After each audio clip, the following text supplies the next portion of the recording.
Ketegasan untuk menerapkan protokol kesehatan menjadi kunci penanganan COVID-19. Kasus kerumunan yang terus muncul dan dibiarkan dalam 2 hari terakhir menjadi sorotan semua pihak. Sore ini kami akan mengulasnya bersama epidemiolog dari Universitas Gadjah Mada, Riris Andono Ahmad, dan anggota Kompolnas Albertus Wahyu. Selamat sore, Pak Riris dan Pak Doni.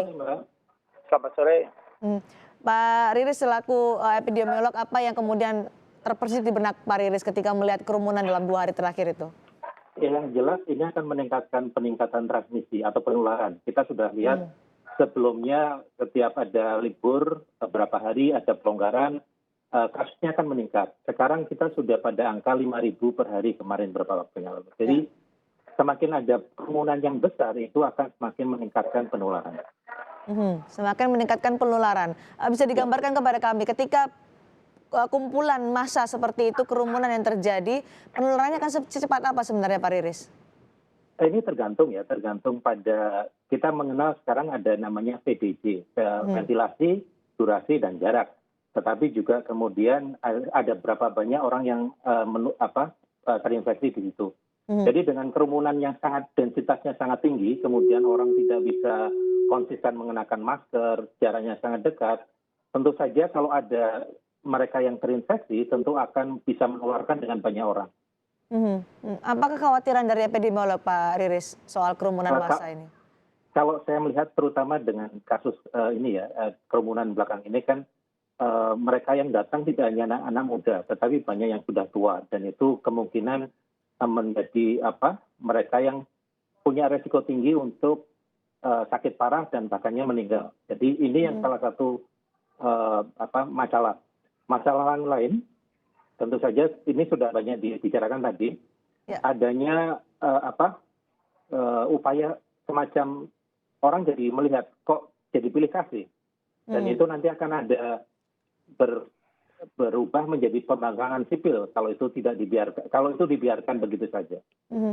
Ada tebang pilih ya. Kalau menurut epidemiolog seharusnya kerumunan massa ini tidak perlu terjadi, bisa dicegah ya menurut Pak Riris?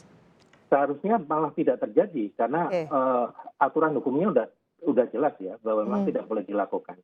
Jadi apapun alasannya seharusnya tidak boleh terjadi itu.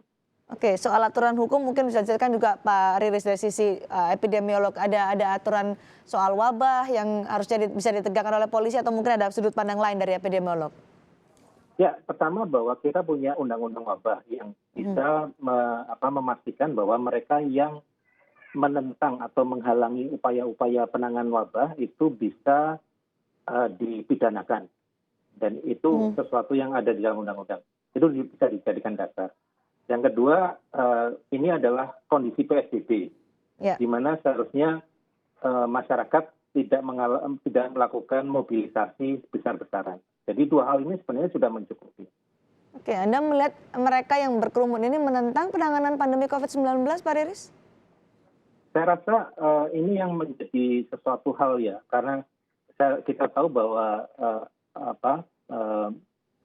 tokoh yang melakukan penggalangan ini kan menjadi sesuatu yang oposisi. Jadi tidak bisa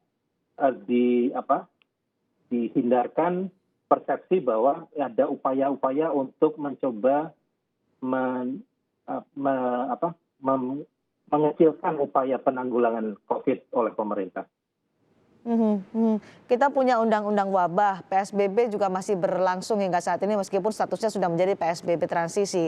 Tapi bagaimana Pak Riris melihat peran pemerintah daerah, peran penegak hukum untuk bisa serius menangani soal kerumunan massa yang punya potensi sangat besar untuk menularkan COVID-19? Pemerintah daerah tadi sudah disebutkan oleh Pak Doni bahwa memang ini punya kewajiban untuk menegakkan hukum yang pertama. Kemudian yang disayangkan justru misalnya kepala daerah itu malah seolah-olah misalnya ketika seharusnya seseorang yang baru pulang harus melakukan karantina, malah kepala daerah itu mengunjungi dan membiarkan beliau itu bisa melakukan mobilitas tanpa ada karantina dulu.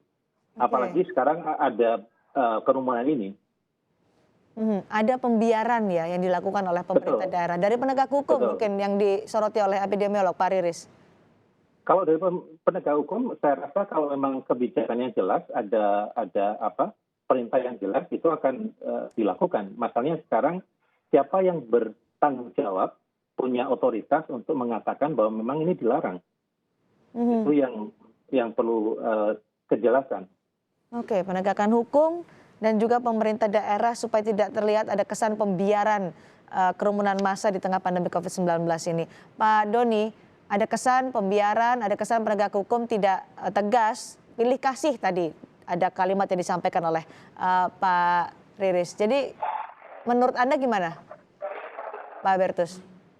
Oh, terima kasih. Ya. Jadi begini Mbak Cindy, kami dari Kompolnas itu melihat ada kegamangan di lapangan karena ada perbedaan-perbedaan persepsi ketika memaknai ketentuan yang sudah disepakati. Gambar ini perda mengenai COVID ya. Polisi menjadi gamang karena takut terbawa kepada irama-irama dugaan-dugaan politik. Padahal sebetulnya kalau kita lihat tugas pokoknya, polisi itu yang paling utama adalah sebagai pemelihara Kamtibmas. Itu domainnya itu domain keteraturan sosial, domain sosiologis. Jadi tugas utama polisi itu adalah membangun peradaban. Penegakan hukum itu adalah kewenangan yang diberikan kepada polisi untuk menegakkan peradaban itu. Nah, kegamangan ini menurut saya muncul dan ini berbahaya ketika semua pihak kemudian saling menyalahkan. Jadi saya lihat ada saling ketidakpercayaan sehingga kesannya saling melempar. Sementara sebetulnya aturannya sudah ada, tugas-tugasnya masing-masing oleh masing-masing sudah ada. Jadi dalam pandangan saya selaku dari Kompolnas, seharusnya polisi pada posisi bahwa ini bicara soal kemanusiaan. Kalau kita bicara kemanusiaan, maka kita akan apapun yang kita lakukan atas prosedur pasti diterima oleh publik. Tapi ketika kegamangan muncul karena takut terbawa irama-irama politik maupun irama yang lainnya, maka yang terjadi adalah kegamangan tadi. Dan ini akan punya konsekuensi pada nanti wibawa pemerintah atau wibawa institusi yang akan turun. Itu yang pandangan kami seperti itu Mbak Cindy. Ada kegamangan, menurut Anda itu enggan atau segan sih sebenarnya untuk menindak ini? Bukan enggan, bukan sedang, tapi gamang karena takut disalahkan, takut nanti dianggap bagian dari kelompok ini, sehingga yang terjadi kemudian safety player, dan ini berbahaya. Padahal aturannya jelas, tugas pokok polisi itu jelas sekali. Yang paling depan adalah Harkamtibmas. Di sana wilayahnya domainnya adalah domain sosiologis, di mana membangun peradaban dan kemanusiaan itu adalah bagiannya. Yang kedua menegakkan hukum, baru yang ketiga itu filosofisnya, melindungi, mengayomi, melayani. Jadi sebetulnya langkah-langkah itu sudah ada aturannya, sudah ada garisnya, sudah ada etika-etika atau aturan itu, dan polisi sebenarnya sudah tahu. Polisi mengenal adanya preventif, preemptif, represif. Langkah-langkah itu sudah bisa dilakukan.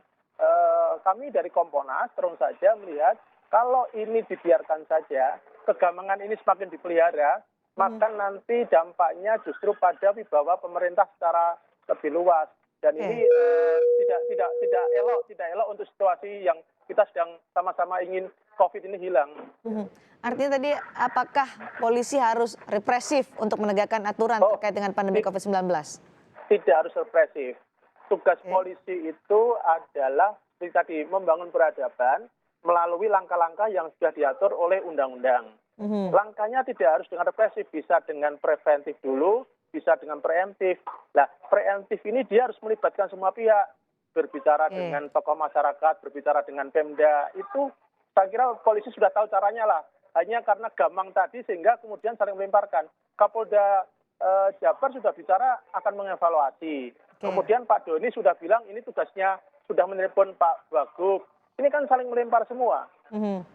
Padahal ini kan pandemi di Indonesia kita sudah mengalami sejak bulan Maret hingga bulan November ini, artinya lebih dari 8 bulan. Kita juga sering melihat bagaimana polisi menegakkan aturan kepada masyarakat terkait dengan razia masker, razia protokol kesehatan.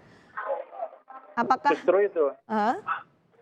justru itu kemarin-kemarin kita dipertontonkan dengan bagaimana ketegasan aparat. Nah, sekarang kita dipertontonkan dengan kegamangan.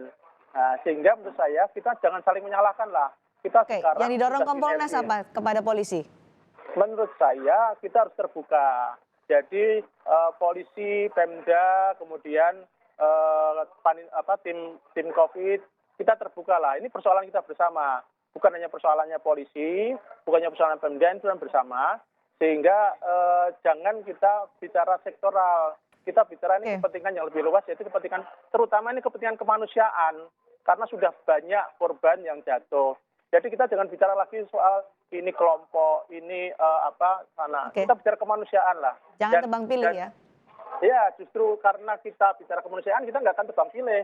Tapi kalau kita mengabaikan itu, kita pasti tebang pilih. Ya. Baik, demi alasan kemanusiaan tidak boleh ada tebang pilih atau pilih kasih. Terakhir kembali ke Pak Riris. Pak Riris, hitung-hitungan persebaran kasus COVID-19 jika soal kerumunan, kemudian kumpulan massa ini tidak bisa ditangani dengan tegas oleh pemerintah? Yang pasti nanti 2 minggu lagi kita bisa mengharap ada peningkatan kasus. Biasanya karena 2 minggu itu adalah waktu inkubasi dari penyakitnya. Dengan masa sebesar itu kita bisa mengharapkan ada cukup penambahan kasus. 2 minggu lagi kita bisa menghitung atau mengetahui dampaknya? Ya. Ada contohnya mungkin Pak Riris supaya bisa mendapatkan gambaran 2 minggu lagi? Dulu misalnya habis Lebaran, 2 minggu kemudian ada peningkatan kasus dari 600 menjadi 1.000. Kemudian ketika libur Agustus dan itulah saya itu 2 kali berturut-turut langsung naik menjadi sekitar 3.000-4.000. Jadi peningkatan itu sangat kentara, tergantung nanti di mana tempatnya dan seberapa besar kerumunannya. Baik. Apa yang didorong oleh epidemiolog kepada penegak hukum, pemerintah daerah, warga juga? Saya rasa 2 hal ya, karena ini kita tidak bisa menyelesaikan pandemi kalau masyarakat dan pemerintah tidak bisa bekerja sama. Masyarakat, terutama tokoh masyarakat itu harus menjadi salah satu tokoh terdepan untuk meminta masyarakat tidak berkerumun. Kemudian pemerintah itu harus melakukan penegakan aturan. Kalau dua-duanya bekerja sama, kita akan bisa mengendalikan penyakit dengan efektif. Ketegasan, tidak gamang, tidak pilih kasih untuk menegakkan aturan karena ini untuk kemanusiaan, dan juga diminta kepada masyarakat untuk juga ikut bekerja sama dengan pemerintah menangani pandemi COVID-19. Terima kasih Pak Riris, terima kasih juga Pak Albertus telah bergabung bersama kami di Kompas Petang.